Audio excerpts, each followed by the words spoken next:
Hello students, आज आपके history के फर्स्ट चैप्टर में फ्रेंच रिवॉल्यूशन के बारे में आप पढ़ेंगे। स्टूडेंट, फ्रेंच रिवॉल्यूशन दुनिया के इतिहास में एक बड़ा मुकाम है और इसी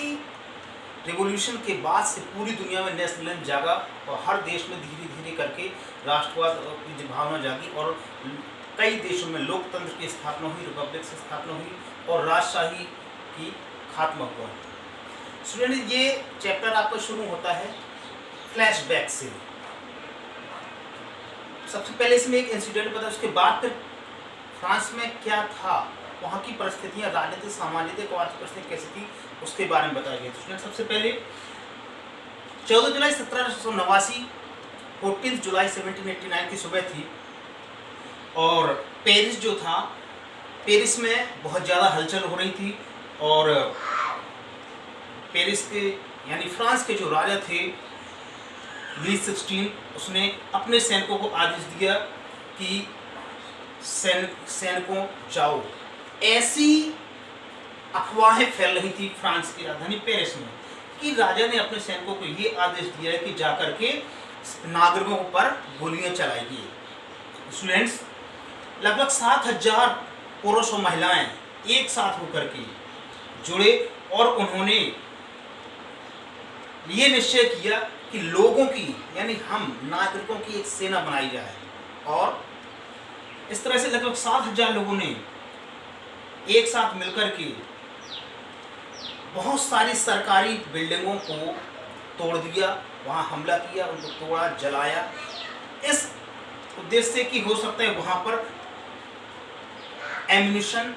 गोलियां, बंदूकें, बहुत सारी चीज़ रखी हों, ये सोच करके उन्होंने हमला किया।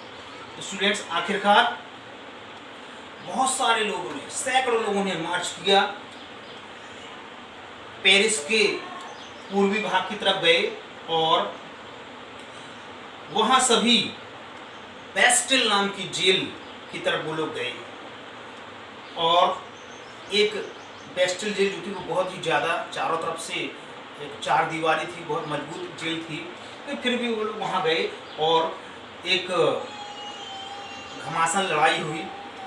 गोलियां चली और उसके बाद फिर लोगों ने धावा बोल दिए वहाँ के एम्यूनिशन पर, जो उस जेल में इकट्ठा करके रखा गया था एम्यूनिशन, उस पर धावा बोल दिया और वो हथियार लूट लिए और बेस्टिल का जो जेलर था वो मारा गया, बहुत सारे कैदी मारे गए और बहुत सारे कैदी को छुड़ा लिया गया और लेकिन वैसे वहां पर केवल कम ही कैदी थे।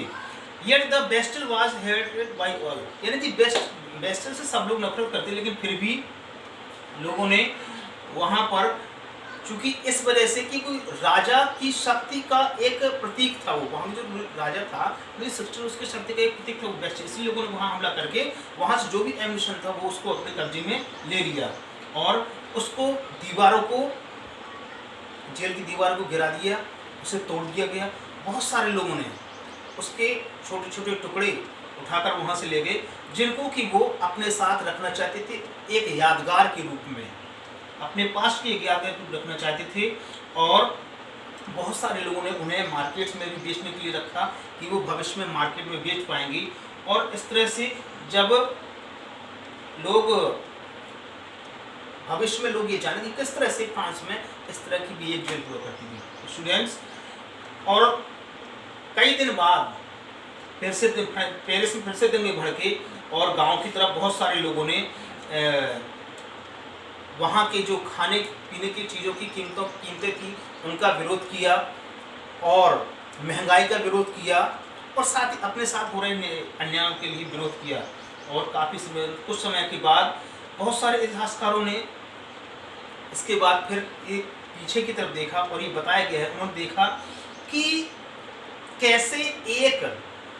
बहुत सारी घटनाओं की एक ऐसी श्रृंखला थी जिसने फ्रांस की क्रांति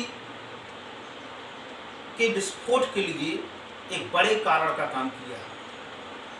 स्टूडेंट्स, और उसी क्रांति के समय वहाँ के राजा लुई 16 को, उसकी पत्नी को फांसी दी गई, सजा दी गई। और